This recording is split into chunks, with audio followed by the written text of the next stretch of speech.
This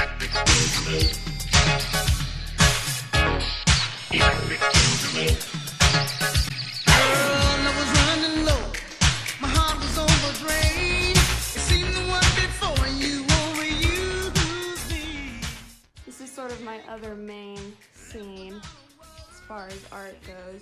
Much like the barn, this room is just sort of chock-a-block full of anything even vaguely related to art that we've collected over the years.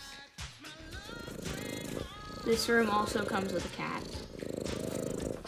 Just pretty much like a regular sort of art room. I think it's pretty, close to just any old office. I got my computer here. This is all mine for art projects and stuff.